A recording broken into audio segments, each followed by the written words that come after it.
Tentacle Nation, tonight we are revisiting the mysterious death of Bryon Macron and the official story and narrative. What we do know is that he was missing for 67 days. But when you actually read the autopsy report, the evidence just doesn't add up. The signs we would expect from someone in the water for a long period of time just aren't there.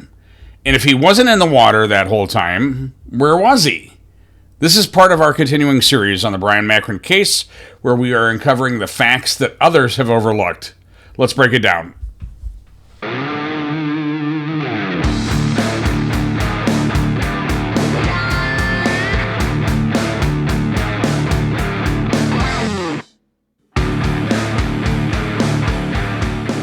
In case you haven't seen the other previous episodes, let's bring you up to speed a little bit. Bryon Macron, a Lafayette Township trustee, was reported missing on December 16th, 2016. His body was discovered in Chippewa Lake on February 21st, 2017. The official ruling, cause of death undetermined. But when we examine the medical evidence, it raises serious questions about what really happened to him. So this episode, and I realize we've already looked at the autopsy, and that was my first video that I released in this series. I've learned a lot about this incident since I released that video. So this episode continues our investigation into the facts that challenge the official narrative. So keeping up with my style, I want to break it down 101 style for everybody out there so everybody can understand. Let's start with the claim that Bryon was in Chippewa Lake the whole time. If that were true, we would expect some very specific forensic signs. So, advanced decomposition should be present, but it's not.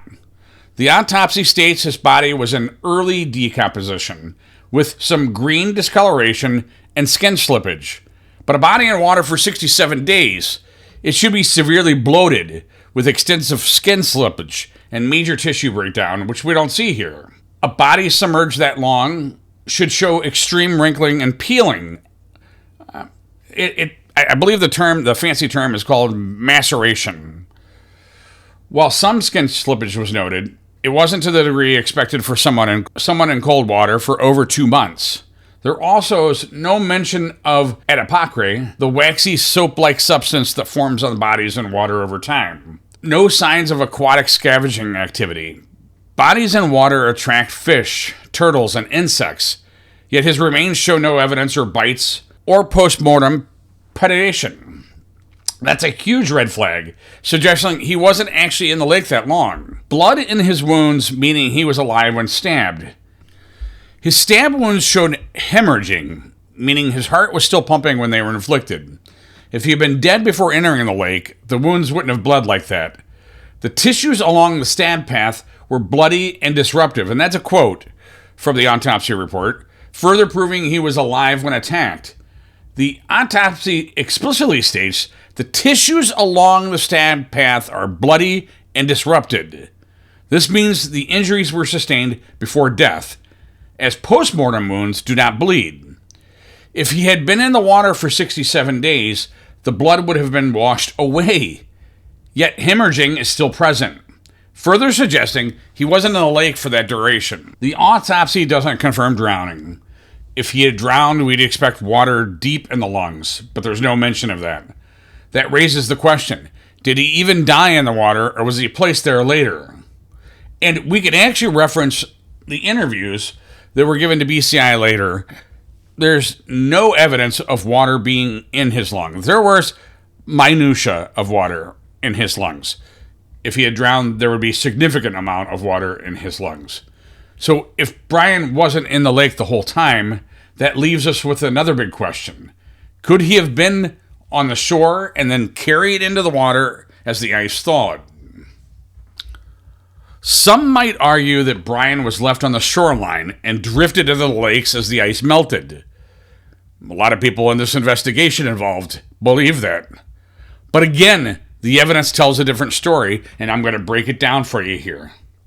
If Bryon was on shore, For weeks, scavengers would have fed on exposed soft tissues, his fingers, his nose, his lips, or his eyes, but the autopsy records report no bite marks, missing tissue, or animal disturbance, which is almost impossible if he was left out in the open. 2. A body left on shore would have collected dirt and debris from wind, rain, and melting snow. And yes, he had mud on his exterior part of his face, but I'm talking about other specific things that were noted in the autopsy. The autopsy states no mud or other foreign material debris is identified in the nostrils or mouth, and that strongly suggests he wasn't lying exposed on the ground for weeks. Number 3, if he had been on shore, he would have been exposed to multiple freeze-thaw cycles. This can cause cracking in tissues, frost damage, and discoloration, none of it which was noted in the autopsy. And that means his body was likely stored somewhere cold but controlled, not left exposed to winter conditions. Number 4, if he had been carried into the lake as the ice melted, his body should show scrapes, abrasions, or impact injuries from ice chunks. The autopsy doesn't mention any such injuries, suggesting he was placed in the lake more deliberately. If ice movement or dragging had occurred post-mortem, we would expect surface abrasions without hemorrhaging, but the autopsy does not describe these effects. The absence of these injuries suggests that he was not naturally carried into the lake, but rather intentionally placed there after death. So let's recap. The forensic evidence strongly suggests Bryon wasn't in the lake for 67 days. He also wasn't on shore exposed to wildlife or elements. And that leaves one disturbing question. Where was he? If you have any information about Bryon Macron's case, contact us at theinfamousxchief@gmail.com. No detail is too small. Someone out there knows the truth, and it's time to bring it to light. Yeah, I mean, eyewitness reports are what they are, right? But it is interesting you have two people close to the same time describing the same person. Is that person involved? I don't know.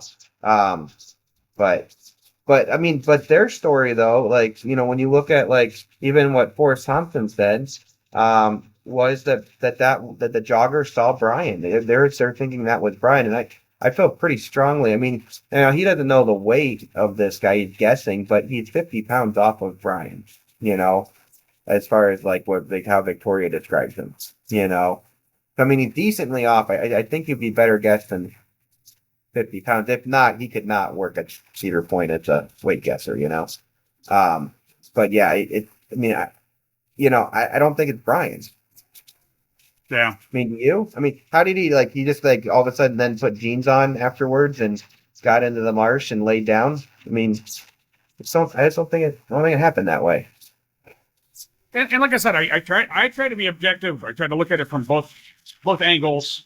And I know that we had a conversation, but I wanted to put this out. So when I say that it's leaning more toward the homicide, you have to understand from an actual investigation point of view, the way you're supposed to operate is any type of suspicious death or high-profile death or a missing person, high-profile missing person. And you're supposed to assume that it's a homicide until you can prove otherwise.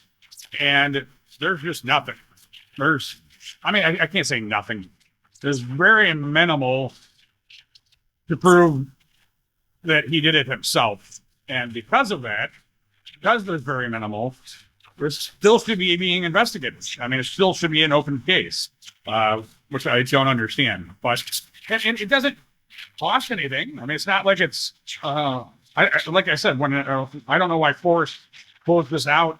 There are rumors from two camps that Forrest closed it out. There's rumors that BCI wanted it done. I don't know which is which, and you're more than welcome to comment here in a second if you have insight on. Well, and I can find it, but in one of Charlie Snyder's interviews, he said that he was feeling rushed by the prosecutor's office to come to a conclusion. So, and the other camps, they make a valid point, and again, I'm not saying that it is. I have no evidence to support it, but the other camp is like, hey, this is right before his election. He wanted this wrapped up for his election, right? And I don't know that to be true or not. I've actually asked for an interview for him from from my understanding, he has granted interviews recently relative to this, but he has not responded to me whatsoever. So, and I hope he does. I mean, folks, I wanted to come in here and drop this in here again. This is one of these updates that have come along since I initially recorded this interview. So I had reached out to Forrest Thompson again relative to an interview. I was told by several parties that Forrest did grant them interviews, which is why I had reached out and asked. And this is back in January 27th. He responds back to me as stating, Mr. Gardner, thank you for reaching out to me. While I appreciate the work you are doing, I need to decline the request for interview. If you have a list of specific questions you would like to review, or like me to review, excuse me, I will do so. Thank you. Then he sent a subsequent email, same date, actually minutes apart. My apology. I also meant to address one of the issues you raised in your email. Specifically, my office had no role in the conclusions that were reached either by the sheriff's office or BCI. My only involvement was to initiate the request to have the investigation turned over to BCI in order to confirm an objective investigation of the facts. And I just wanted to make, again, I always tote about maintaining transparency. I wanted to be transparent that he had responded. He did indicate that he had nothing to do with the shutting down on the investigation. The only thing he asked for was an objective investigation, which never took place. But also slightly disturbing. Let me find it.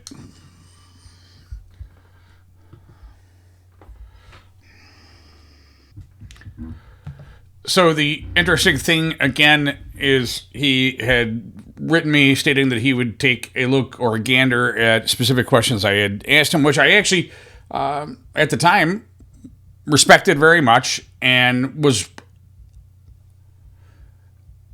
going to do so once I had received the material from his office from my public records request.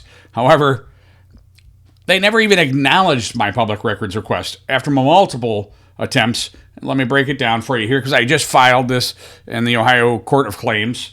So January 18th, plaintiff submitted a public records request via email to defendant seeking records related to the investigation of Bryon Macron's disappearance and death. January 24th, plaintiff followed up with email to confirm receipt of the request. No response was received. February 4th, plaintiff sent a third email to both the records custodian Mr. Bartow and Medina County prosecutor Forrest Thompson, noting that Ohio law requires a timely response and that continued silence would be considered as constructive denial.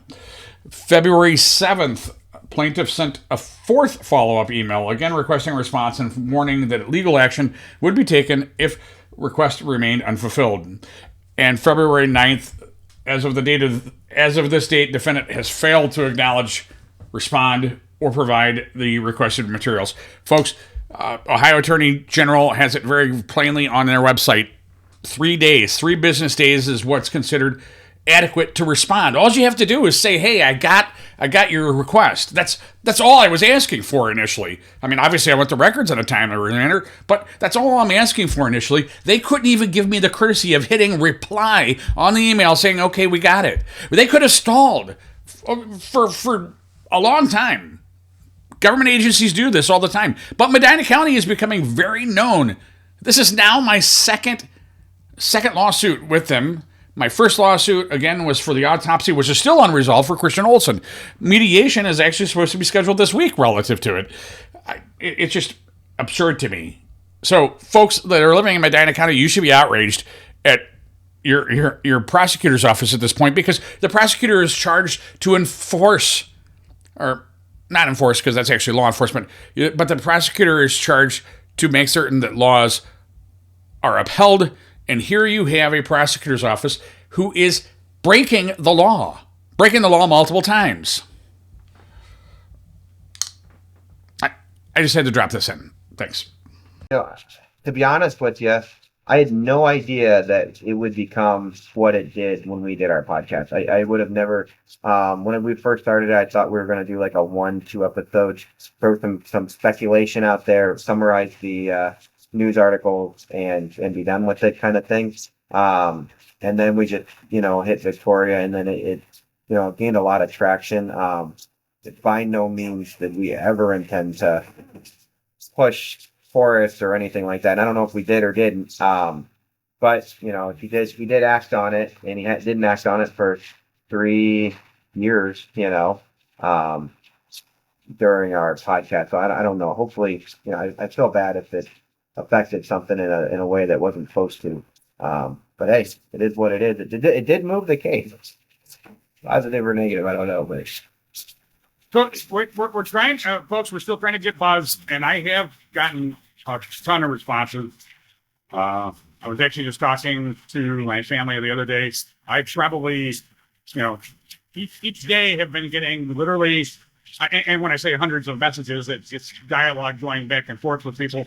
But I mean, I'm literally, there's hundreds of messages going back and forth. This case very much is still in the foresight of the residents of Medina County, and a lot of people will say, "Oh, well, that's just the Macron family," and there's a lot of people that are talking to me that have nothing to do with Bryon Macron. They grew up in Chippewa Lake. They lived in Chippewa Lake during the time. There's a lot of people that do not believe that he did this himself. A lot of people believe that it's a cover-up, and I have no evidence at this point to support that. Either I honestly think it was just a very lazy style of investigation that was conducted. And they didn't really think, for the longest time, again, they thought he was in California for some reason. And I don't think that they're really investigated because of it. But the point is, we're trying to create buzz. So please make certain that you drop questions. And do you have I know you have a YouTube channel. It looks, and I wanted to ask you about that before you leave. About getting the band back together, possibly. But, do you have a YouTube account so people post their questions or comments? Or are you able to see? I don't think so. I think we've gone very dormant here. We were, so I was trying to get the quote unquote band back together a little bit, for the Christian Olsen case, which if I could put a plug in about that, I would love to. That's an active case that needs justice, and it needs justice. It can't sit like this for this long. They got to move on it. We got to keep them honest about it. We also got to keep information going. We got to put pressure on the people that are responsible. That as a society, as a Medina County resident, we can't stand for this. So a big push. So that's what. So we were talking about getting the band back together a little bit. You see how much time you got to spend on this stuff. This isn't like a 5-minute job, you spend a ton of time thinking about what you want to say, researching everything. You don't want to say anything that's wrong. So yeah, it's a lot. Macron, we just kind of all buckled down and it just grew, and it was exciting, and there was new stuff all the time. And, but yeah, so if you got information, you should be going to his channel and posting it, or to the family, to the Justice for Bryon Macron page. And like you said, is it just the Macrons and family and stuff in their camp on their Facebook page? No, because there's other pages that are other people, and they're trying to tell another story. And I'm not saying either story is correct, because honestly, I've spent so much time, and I keep up to date with everything that I can on it, and I still don't know what happened. I couldn't tell you with 100% certainty that he did or didn't act alone. I truly don't. I don't know. I wish I did, and I think as a community, we all want answers. We all have opinions on it, but there's not enough information that says. We still, if he did it, then how did he die, right? We don't have we have an undetermined autopsy. When he left his house, why did he leave his house? Did he leave it to do this big thing? Another train of thought of why it switched places was when that vehicle pulled in, he was in the process of ending his own life, and saw the lights and decided to move. I'm not saying I don't think that's what happened personally, but, it's an idea. And, So I mean, like, I think everything, it's the answers is what I think we wanted the community. And the idea that it's just undetermined and we're just going to like, is what it is. We're never going to find out. I think there's enough information out there. We should be able to figure this out. And there is, and this is my fault. So I wanted to make certain this came up and I completely forgot about it up to the point. There's a theory that one of the reasons he did this to himself was because of finances. And I see it all the time on, and I'm like going all over the place, and I apologize. There's, you have these two different camps of Facebook pages, like you were talking about. One that thinks that Macron did it himself, others that don't, and they fight vehemently against each other, and sometimes rightfully so.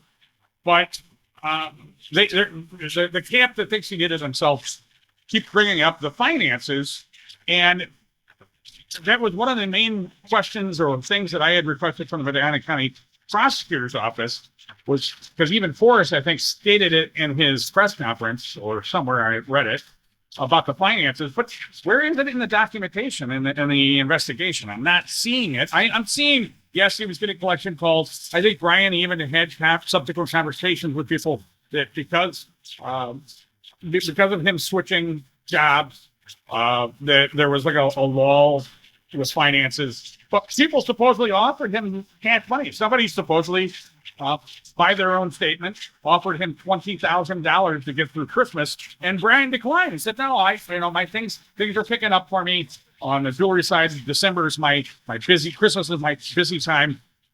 I'm just a little behind, but I'm going to catch up," because a lot of people were saying there were some collection calls. I think there's some collection calls on his phone records, but there's really nothing, and I'm hoping you can tell me one way or the other. I can't see anything in the investigation that points to where somebody would want to kill themselves over the finances that he had. At least there's nothing in the investigation where he was like hundreds of thousands of dollars in debt. I don't see it. Yeah. Did you see anything? So he had like this joint credit card, which I mean, I don't know if it's really joint, but his brother was a signer on the card too, but I believe it was more of a business card that had $50,000 on it. So there was 50,000. It was more of a business kind of line of credit thing, from my understanding. Bryon, his taxes are in there. He in that year made $95,000, and in 2016, that's a pretty decent pay. They didn't live in a big lavish house. So, I mean, I do believe they had, from what I heard in interviews, that they might have had like 2 car payments with that. They were putting a kid into college, but that's get pricey. And I believe Victoria went back to work. I think within that year, she started back to work. I mean, they were, if they were like in these financial things, we're not talking anything that's astronomical here. And we're talking about that they're making adjustments to handle like any normal person would. Now his buying and returning is an interesting piece of this, where he would, I think it's the same credit card. He would buy and return, like even within the same day.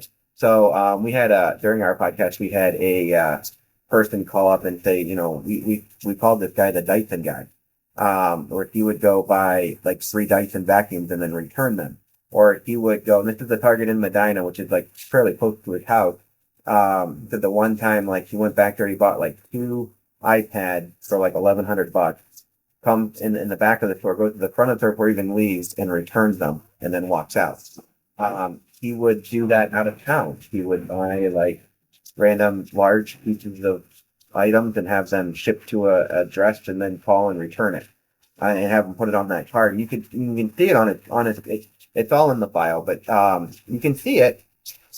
They followed up on it, thinking like, is he trying to get like some sort of a scam on getting extra points with his credit card? But it's a 90-day look back before they issue points. So what you per that credit card, it was an American Express, and I also believe that an American Express card was never recovered. It was not in his wallet that's the weird part of it. It's a credit card with this weird spending. The actual physical card was not there. So weird. So I did actually have And I do know that the police did actually talk to a representative from American Express, and they expressed the fact that the points weren't allocated or something. But I don't honestly think that's true. I have an American Express card, and again, I don't know. Maybe it's different for each specific American Express card. Maybe during 2016 it was completely different. But I get points at the end of the day. So I don't know, and I think there was an interview at some point, and I didn't really understand the purpose of the interview, but I think it was like some convenience store, I think up towards Cleveland, said that Bryon came in and made some sort of reference to all snap, they got my point or something. I do you recall that, or? I don't know. There was some interview. Some guy calls in, and I don't know exactly the purpose of why maybe he just felt the need to report, hey, Bryon was in here and I saw him before he died, which is fine. But there wasn't like anything substantial in his interview. But he did state that Bryon supposedly went to go buy something and said, oh, snap, they got my points. So I think it does catch up eventually, but I think, at least with my card, my experience, you get the points immediately and you can use them immediately. And then I think they do audit at some point, okay, well, you returned here, so we're taking these points, whatever. But yeah, that's still not definitive. And that's still a very good question why that was occurring. I mean, that makes the most sense. It's either that or you want a paper copy of something. So is he able to write off for his business certain amount of stuff? Because he was like was it a 1099? He's not like he was self-employed basically with his company. And hang on, I want to, while we're on this topic, I have to find it because this is the interview with Deputy Cartwright. And again, what I find very interesting is, and I know that I've mentioned it to you, I looked up Deputy Cartwright in the state database. You can now, Attorney General's office, you can look up any officer and what type of training that officer has received, if the officer is still valid or whatever. And I looked up Deputy Cartwright, and the guy had like one formal training on crime scene, I think in 1991. It was like a 1 or 2 week course. And that was like literally the training he had relative to homicides. And again, it just boggles my mind. I sit there and wonder, I'm like, why? Like Medina County, in my opinion, not Daryl's opinion, necessarily my opinion, Medina County is just making all these weird, rash choices on this investigation. You have a high-profile Lafayette Township trustee that's missing initially for months. You don't know where he is or what happened to him. And you assign some guy that has no training or experience on this type of case. And it's just mind-boggling. But if you look at his interview with BTI agent Snyder, he talks about this, and this is where I'm coming back into the credit card thing. He talks about the fact that he didn't understand what he was doing with the credit card thing. So he asked, somebody, well, they weren't like a psychologist. This is his word. And they weren't really like a psychologist necessarily. They're more like a therapist. And I asked, hey, why would somebody do this? And to me, it was just, again, it was like I'm literally listening to Barney Fife. Yes. Who goes out and asks a therapist? Is it documented? Did this interview with this therapist, was it documented? So, I mean, do you pick somebody randomly? Oh, I'm just going to go through the Medina phone book. Okay, hey, I'm going to ask this therapist. I mean, it's just ludicrous to me. It makes I don't understand it. But it's like the phone a friend, So, I don't know. Hopefully, maybe in post-production, I'll be able to find his interview and put it up. And figure it out. But the main important thing, and I think people think that when I say this, I'm trying to, hey, he just wants clicks. Yeah, I do want clicks. It's not because I'm making much money off this. All right. I basically make enough money to cover the cost of what the show is. And I'm fine with that. I'm not looking to be a billionaire on my YouTube channel. I do this because I'm impassioned. Daryl, I think you're impassioned. I think your band, the Blues Brothers band, the Invisible Shift is impassioned.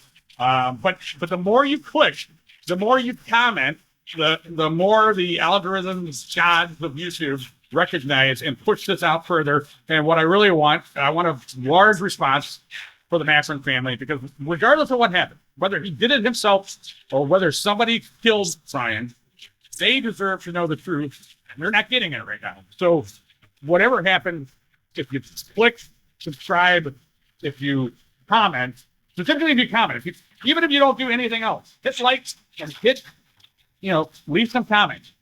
What do you think happened to Bryon? Whatever you want to comment on the show. You have a question for me, you have a question for Darren, leave a comment and it pushes it out. So anything else you can think of at this point, or it's up to you. We can so we can cover the other theories if you want, or of like what happened, or you can look it up, or I don't know what you want to do. No, yeah, go ahead. Yeah. So the other things that I had kind of jotted down some stuff for. So we've got this angry resident idea. The other thing that like a lot of people kind of look at. So during the townships that time, there was multiple things going on. There was a fire levy, and that's where the angry resident kind of came from. Supposedly, he was mad about the fire levy.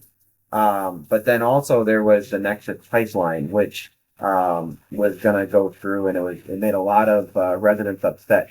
Weirdly enough, and then there's like this innovation park, which was supposed to be this like tech spot in Medina County that Lafayette Township was trying to push.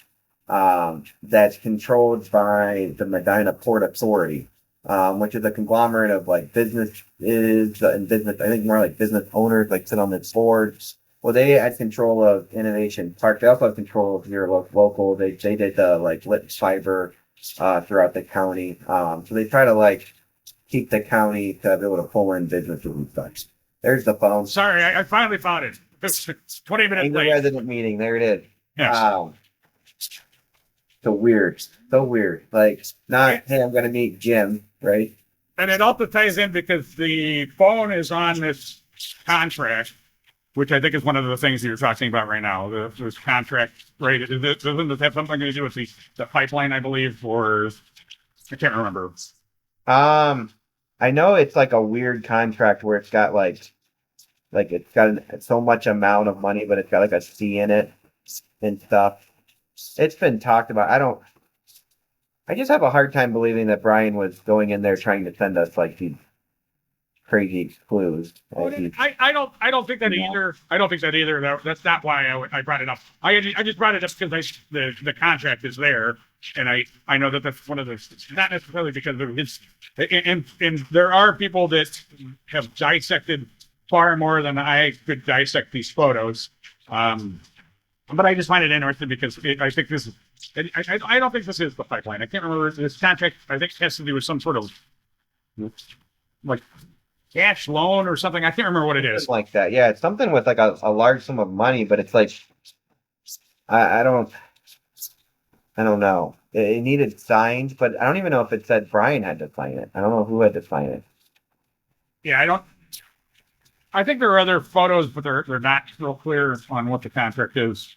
So the other, so pipeline wise, so the pipeline made a lot of residents upset because they didn't want their yards getting tore up, and having this big pipeline with like a huge fallout area that if something were to ignite the gas, that they would be basically incinerated. So residents did not like this idea of the pipeline, except for like some people really made a good amount of money off of it. Like there's a pumping station. It's not in Lafayette Township. I think it's in Guilford Township. But I have no record of like, you can look at like the land sale, which sold at like market value. But I don't know why you would ever want to sell your land to get a pumping station unless you're getting something outside of it. But that's my thoughts, not anything I have information of. But so the Nexus pipeline was literally like, so the fire levy went through, and the Nexus pipeline goes through where the fire station is at Innovation Park, which the land was donated from the Medina Port Authority in exchange to change the, this is all in the meeting minute for Lafayette Township, but they changed the zoning regulations so they could allow a little more options for businesses to go in there. But Innovation Park really hasn't, like, some people have made different conspiracies on Innovation Park and people making big money off of it. I mean, there's nothing there really still. So there's a fire department, fire station there, and there's the Akron University campus there. I think it's still there. And then I think they put some like redwoods in. I don't know if that's technically part of Innovation Park or not, but there's redwoods back in that way. So I don't know if they gave some money or offered it for like housing too, because it's just not really moving. But the and I have been told that like Silverleaf School greatly benefited from the pipeline also. Correct. Yeah, the pumping station gave a lot of, I think, really changed the value. It's basically built their high school. I mean, they made, I don't know what the actual money was. It was going to be like a lot of money, and then they tried to like change the amount they wanted to pay and went to court. But I think they still like ruled in favor, saying no, it's what you said you were going to do. So yeah, the school district I know got money enough to build a school. So I mean, pretty good money. Well, look at you. Now, 116 million to local school districts supposedly. Nice. And there were, you know, and I'm not going to specifically single the person out, but there's somebody that's, I mean, I don't really care. They're a public figure, and that's the other thing is there's some banter. Apparently, some of the people involved in this, ex-trustees from the Lafayette Township, apparently they were sending out what they call slapped lawsuit letters. Did you guys actually get one of those, or? So, as far as I know, this is my claim to fame on this. I'm the only one that got two. You got sued? No, I got two. I didn't get sued. I got two of those letters. Oh, you got two of the slap letters. Yeah, okay, one for the podcast and one individually. So yeah, so I'm not their favorite, and I honestly, like Linda and Mike, if you guys are listening to this, I had no intentions of hurting anybody. Like that's not my spot. So I do apologize if I hurt your feelings on this. I still would love to hear your side of things. You know, I've listened to the interviews you guys have given. So.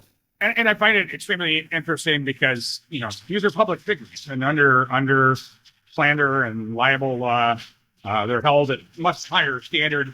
You would essentially have to prove malice, you know, that I knew, or that I lied, and two, I knew what I did was a lie, and three, I knew that it would be harmful in some way to the person. So I find that the letters sort of humorous to me. You're a public official. I'm a public official. My background causes me to this day. My name is still in the newspapers. It is what it is. You're a public official. People are going to talk about you, and there's not anything you can do. And like you said, I have actually reached out. I shared with you my email that I have sent out because I do. I want to objectively listen to what everybody has to say about this. And, you know, that ex-trustee, I think actually is imperative to speak to it. And I don't think that they've made any, I've been told that they have not made any public appearances relative to that. Is that as far as you know, correct? Well, so after we launched our podcast, and the two other trustees eventually came out with their page, which they've since taken down. And it was they basically really tried to reaffirm that three different investigative investigations were performed, and that they came back with the same thing, that this is what happened, that Bryon basically, you know, I think inadvertently kind of lost. He was the only one involved in his own death, you know, and they basically tried to make those claims. They did that, but they did kind of like backhandedly try to, I think, go after Victoria, you know. I guess like maybe this is how like the Hatfield McCoys began, you know. It's like something like this when we just start dividing more. I don't know. But you know, like it's I don't know. I mean, I don't want to be on either side. I just want the answer, you know. And it's why I look at it. I am trying to remain objective, right? And that's why I would like to hear from the people. You know, like I said, I emailed Forrest. I'm happy to hear his side. I even emailed, the coroner, Lisa Derenick. I'd like to hear her side. Maybe she could tell me I'm full of crap. Maybe my analysis is all wrong.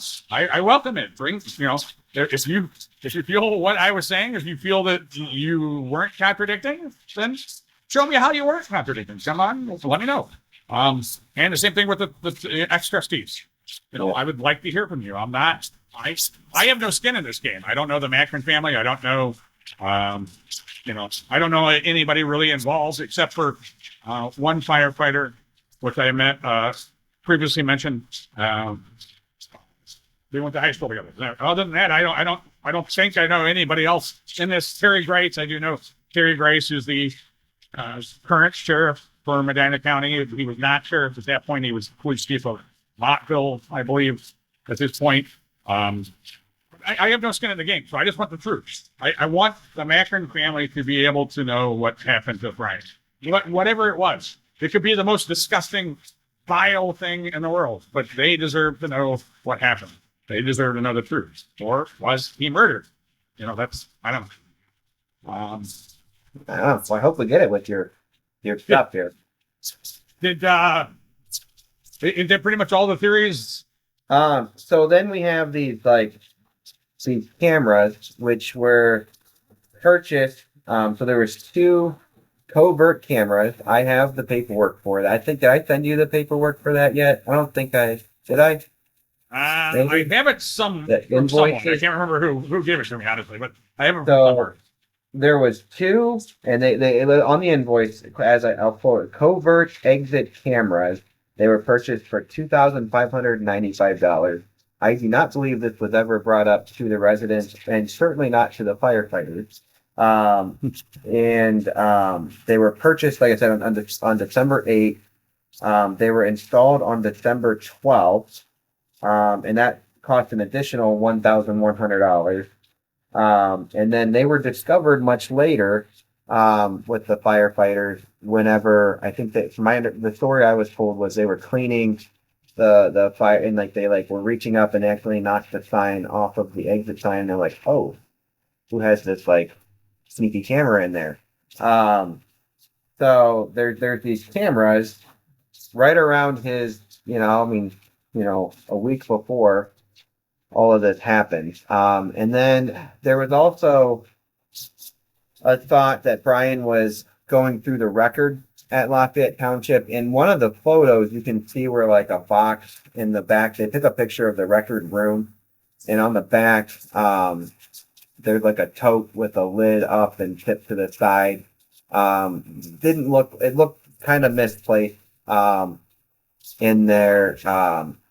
So, was he going through the records? Was that what Bryon was doing that night? Some people speculate that he might have been trying to uncover something. That's all I got. So, as far as that goes, was he?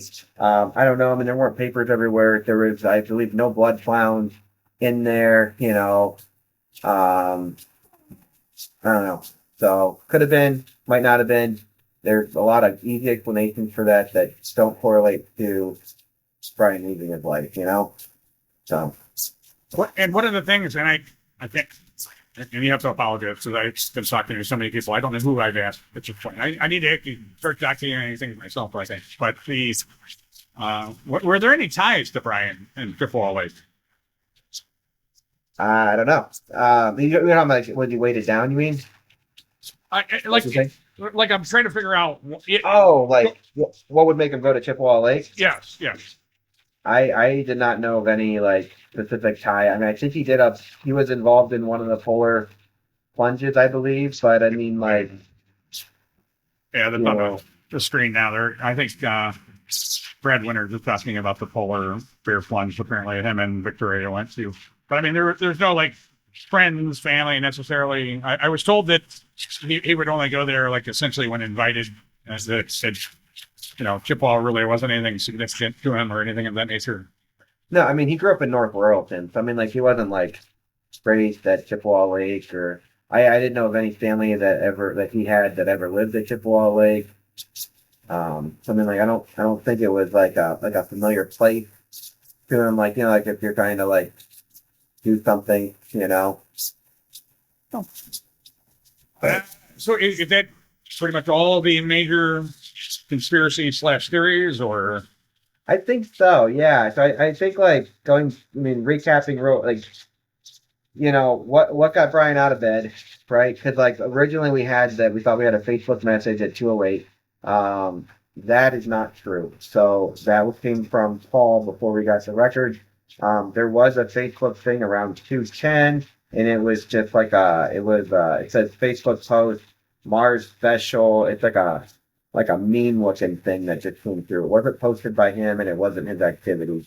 So that didn't get him out of bed like we originally said in our first podcast.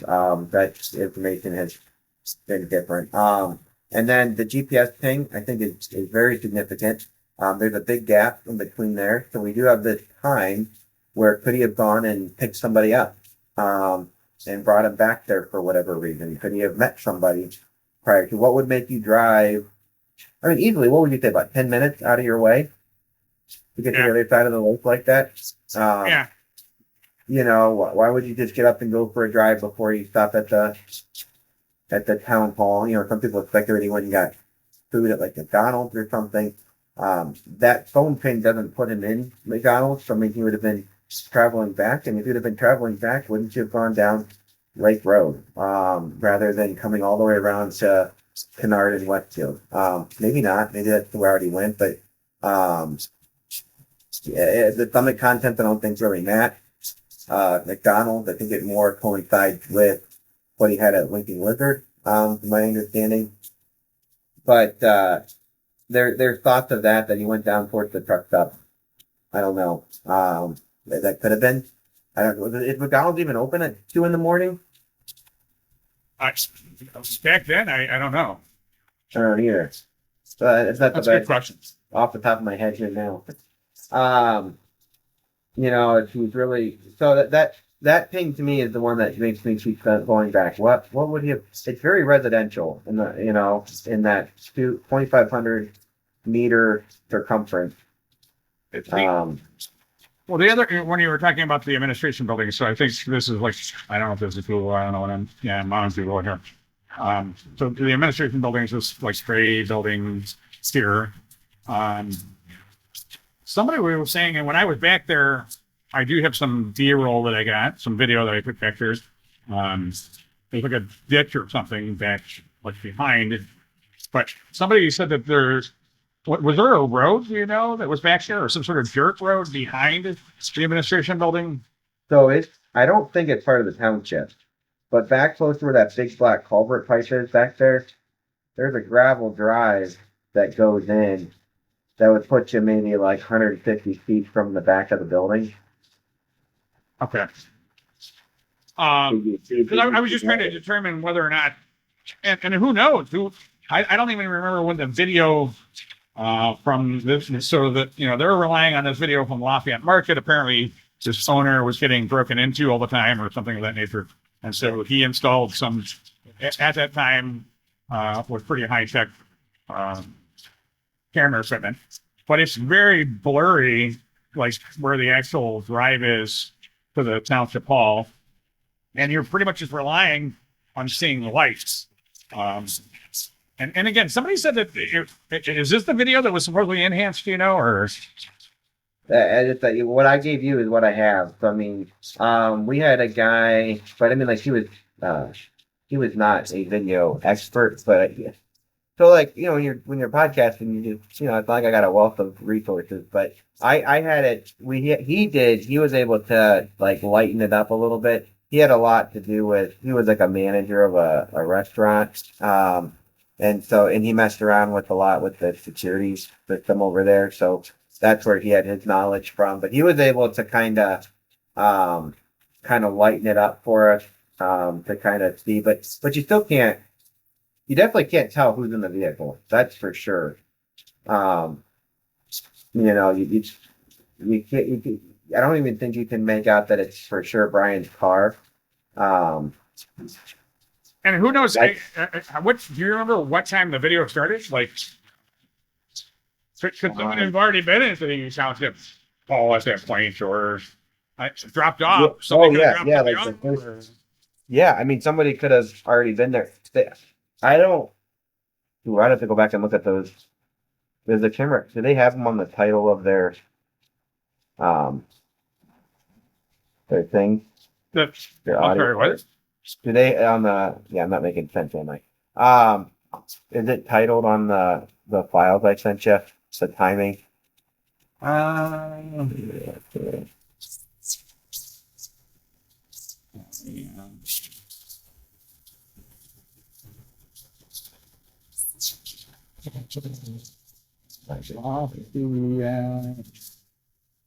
Or is it on it? Hang on, I should have looked at the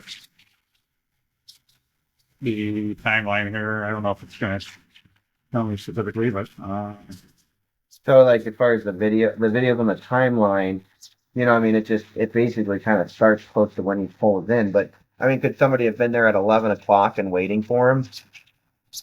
Could have been. They could have pulled in that other driveway and sat there and waited for him if they knew he was coming.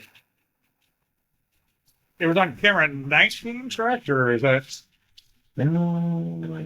I think so. I don't know if I can pull it up from here or not. All right, so this is, yeah. So just so everybody understands, I think this is it, right? This is the angle. Yeah. So I don't know if everybody can see. I think the road or the Yeah. Remember those? Township Administration Building is like over here in this dark spot, correct? Correct. Yeah. And so I don't even know what this. I don't know if these are like street lights. I don't even know what those are. But as you can see, and I don't know if I can find the actual event or not. But as you can see, the video is not real superb. I'm trying to see. Did it have a time on there? Of when he went in. Well, the timeline on the video. The video. I didn't see it on the. Let me look here on this guy.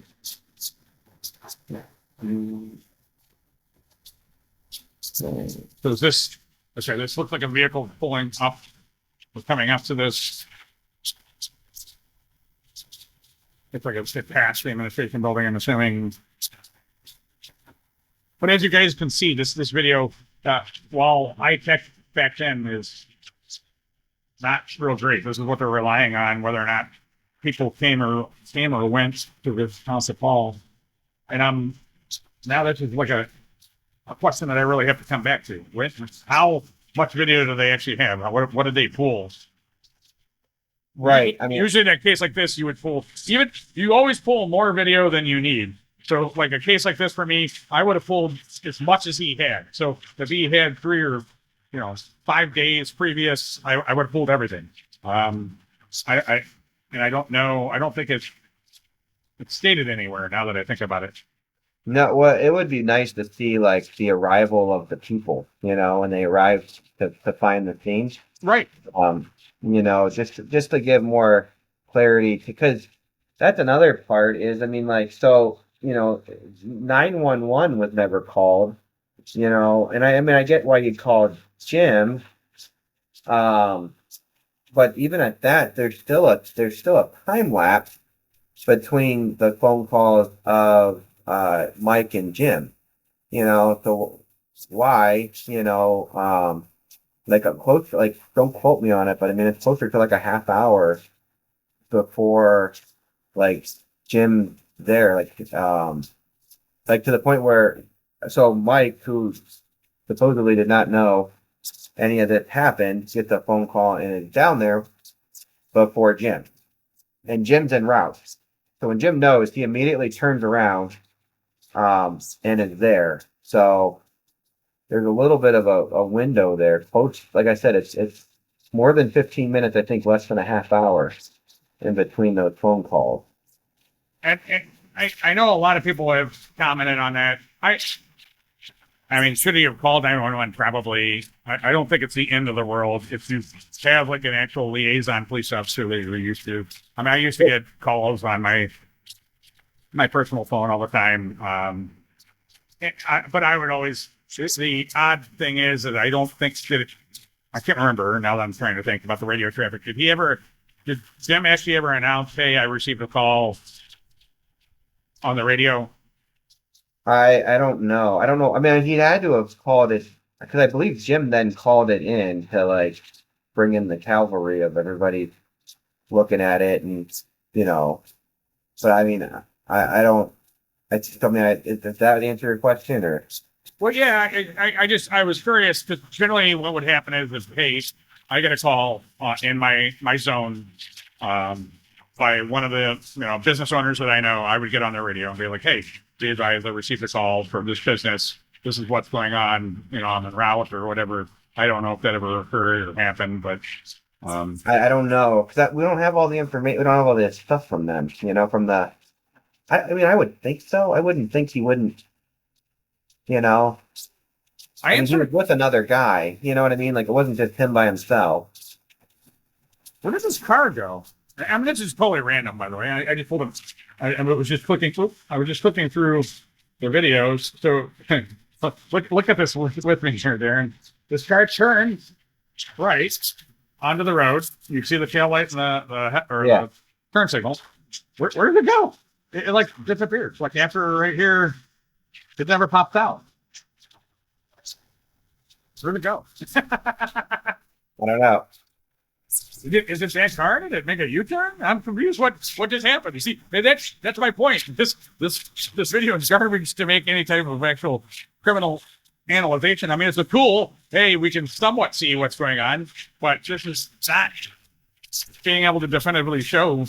But when you hear Sentner's in June, his press conference, it sounds like they got it all, right? We know when he came in, we know when he left. I mean, we don't even know for sure if he was ever there, right? Right. I mean, if you had like a cup of blood and a towel, couldn't you have kind of recreated that scene? Yep.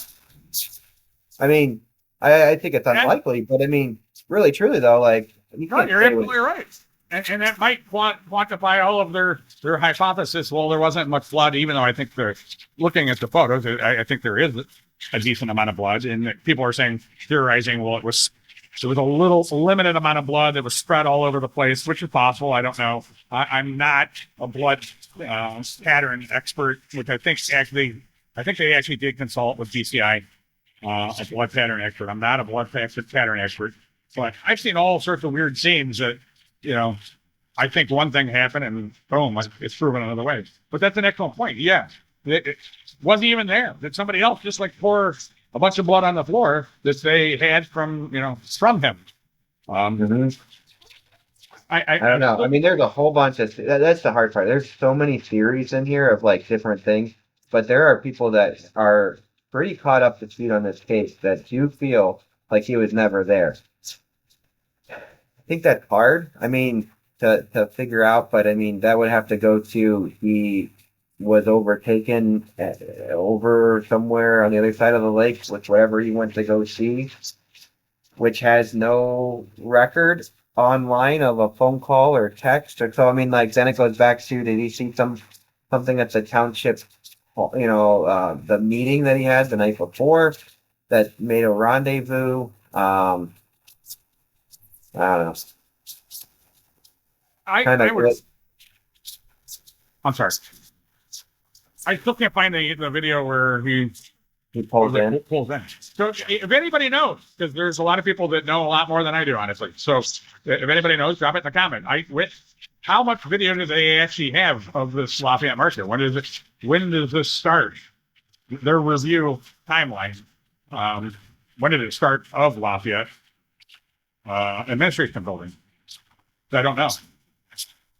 You mean as far as like when they got the footage, like if they got a car going in at 8:00 that night before, you mean? Well, like yeah, how much video did they actually pull? Did they pull from, I don't know, 11 p.m. to 6 a.m.? Did they pull from, I don't think it's documented anywhere that I've seen, like the actual, generally you would go and make a report and say, hey, I went to the Lafayette market and he has, whatever, he had 3 days worth of footage from, December 13th to December 16th. And I downloaded the footage from December 16th or December 13th from 3 a.m. till, 6 a.m. December 16th. And it's noted in your report. And I don't see any documentation stating what they actually pulled. So the videos, I guess my question, how much video do we actually have? You know? I mean, that's all I have is what I gave you. But I don't know what they had, But do you even know what times these are from? It starts just before he pulls in. So okay, 1-ish in the morning might be your earliest video. I'd have to go back and look. And it's definitely before, in his leaving video, it's not much after that. It's pretty close to the first and last, and then the in betweens. But they're all intermittent videos. It's not like it's a continuous feed. And it has to, and that's the other part of it, is it's not a guarantee that camera would turn on and record from, unless the car, if you look, most of those videos are all cars passing by on 42, not 162, which is where the drive is. Yeah, these are, I'm assuming this is a camera that's activity driven, meaning that it's either by motion or by infrared that it triggers the recording. It doesn't appear to actually be recording continuously. It's only recording when there are events. So but who's to say whether or not it's actually going to pick up cars down at the administration building? Right. That's actually an awesome point to me. Yeah. Who even knows whether or not this was triggered the vehicle going to the administration building? So how can you make a hypothesis stating that only 2 vehicles went in there? You don't know. You don't. There's a lot of other options that could happen. You just don't know. Then there's also the minute mark. So I don't think we've talked about it, but we had during our podcast a lady that worked there come forward. I don't think we put her on the show.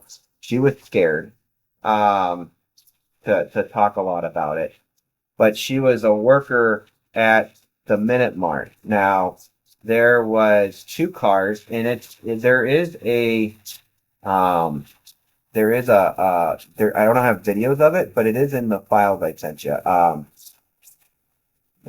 trying to.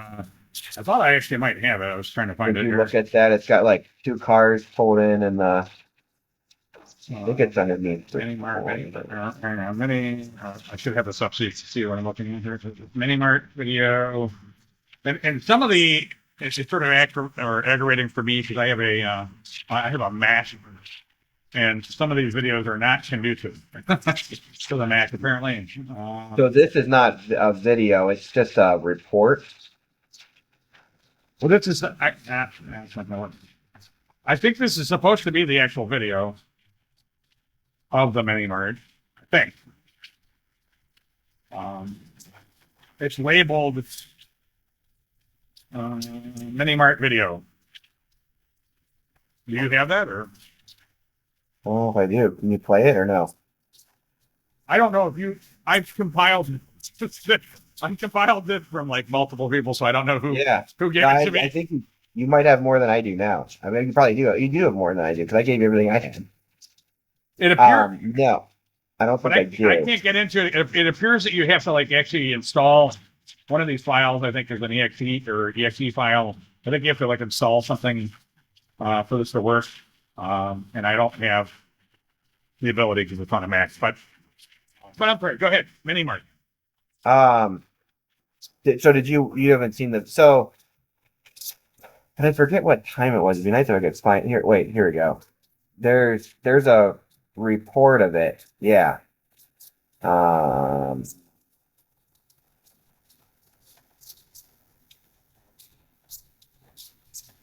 it here? Or? I'm not gonna do that. Yeah. Does it say? I mean, I got it on my screen too. Where?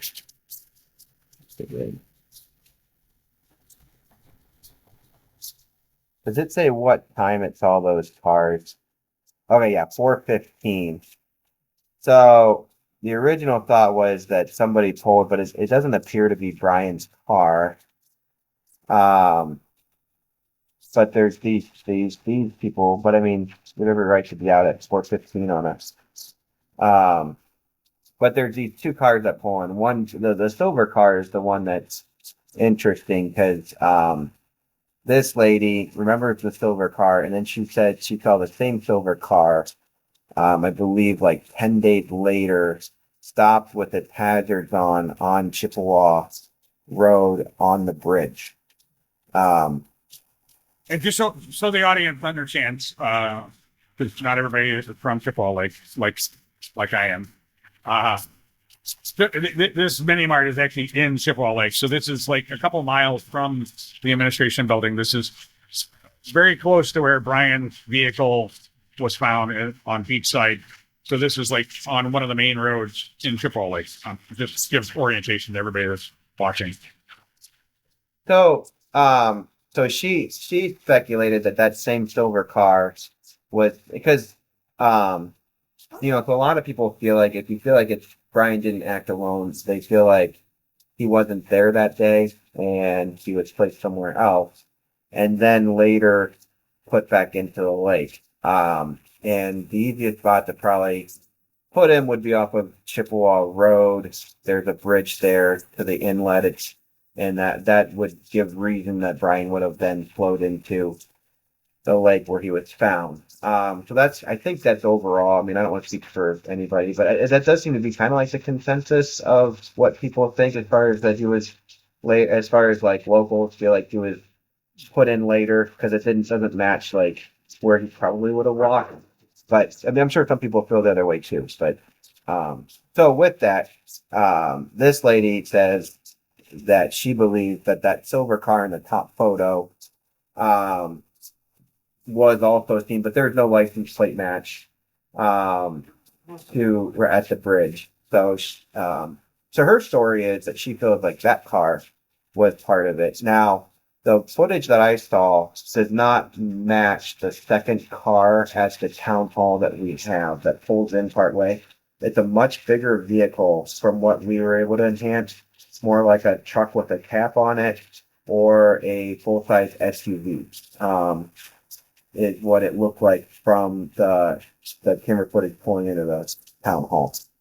And there was also some sort of speculation, and I don't know if it was from her where it came up, or it's relative to this truck or a red truck. Do you remember something about a red truck coming up? Yeah, around Chippewa Lake, right? They were looking for a red truck. I never heard why they got away from this red truck. I think it came up in one of the cameras from like resident. Now, and then I do realize. So supposedly that's somebody that was going to work. I think is what they figured out later. Did you see that? I'm sorry, what was it? I thought that they were able to get around that red truck with that it was somebody that was going to work. I think they did, or I think they did. But I was trying to find it. I can't.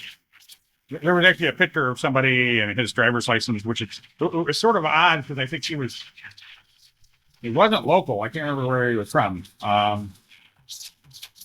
They had somehow done a traffic stop. I think maybe Sutner was down there for some reason on a follow-up and did a traffic stop on this guy. But I can't remember honestly, and I'm sort of like all over the place at the point because I can't remember why they were looking for the red truck to begin with. So I think it came up on a camera from in Chippewa Lake, but I did not see that camera. But I remember hearing it in I think an interview. And that's the other thing. I keep wanting to get footage, and nobody seems to have it. I'll see side. I want that footage. If anybody's got that footage, because again, were they watching only for Bryan's car? Did other cars pass? I mean, it's all critical information, not noted in the report. How they were observing, the review of the camera. Only that Bryan's car passed. I think at a certain time. I don't know what it was. 6:33 a.m. and then returned at 6:36 a.m. He was traveling north and then came back south. But it doesn't indicate if there were other vehicles in the area. other people, pedestrians. Again, I don't know what kind of camera it was. I don't know if it was recording continuously. But, you know, if anybody has that footage, I think it's critical. You would think you would get it from your record request, wouldn't you?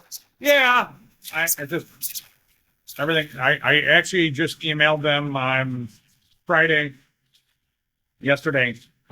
We're recording this on Saturday. I sent them a little reminder saying, "Hey, haven't heard anything back." You know, I mean, generally you at least get a response stating that they received the record request, and again, there might be some tension between myself and Medina County because I'm currently involved in Ohio Court of Claims pleading with them for the Christian Olson homicide autopsy report that they still haven't given me. So I'm probably not their favorite person right now. So why don't they really? Because they did that with Bryon. You know, what was it? Channel 3 News had to take them to court to get the autopsy. You know. And what's frustrating is there are records, there are exemptions to records. But an autopsy report is considered an administrative report, and it's considered public record. There's no feel good language in the Ohio Revised Code to it that allows them to withhold it. So it's frustrating to me because, in my opinion, they're violating the public records law. The ORC says release it. It's an administrative record. You can't withhold it. And I don't even understand why you would want to withhold an autopsy report. I don't know, but yeah. Well, because it seems like they have this theory of let's kind of keep things hush hush, so whoever is responsible can relax, and then we'll catch them quick. You know, but that works well, doesn't it? But that was the most horrible advice that I have ever heard. I actually felt bad and had to somewhat apologize to the family. I didn't believe them. I'm like, there's no way that somebody would tell you not to talk to the media or to use, you know, that he overdosed as the narrative. I'm like, there's no way that anybody told you that. And sure enough, they were able to provide me with audio where Forrest Thompson is in the meeting, and I don't think he was the one that was telling them that, but he's sitting in the meeting while they're being told that, and it was just, I'm like, wow, I can't believe this. I mean, we're Medina County. We're, as far as this county's I think fairly decently resourced. You know, we should be better than that. I agree, and how you do not have, and somebody had said. I asked the question, does Medina County not have homicide detective? And I was told that I can't remember if it was Tom Miller supposedly made this comment or if it was Terry Grice. Well, why would we need it? What do you mean? Well, if you do need it, then you ought to be. Why would you need to train somebody to be a homicide detective? I mean, you're going to have a homicide, or you're going to have cases that you need at least to investigate as a homicide, and that kind of rationale sort of scary. Whoever made that comment, if it was made, I don't know, but yeah. So, and you sort of touched on it. So, are there hopes of bringing the band back? I saw you cover.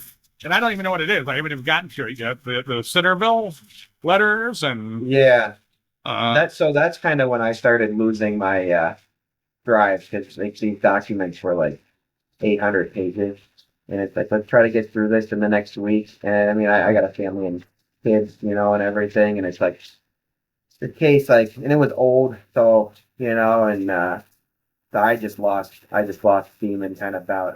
I wasn't one of the original band members. So this was my two brother-in-laws that started this. If you go back, you'll hear them first. I jumped in on Macron because I told them hey guys, you're getting good. You got to do Macron, and they're like, yeah, me. And I'm like, no, you really should do Macron. And he's like, well, if we do it, why don't you do it? And I said, well, I think I will.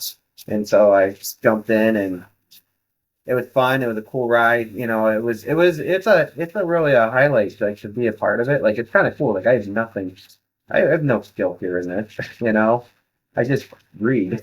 Well, here's a pro tip for the technology today.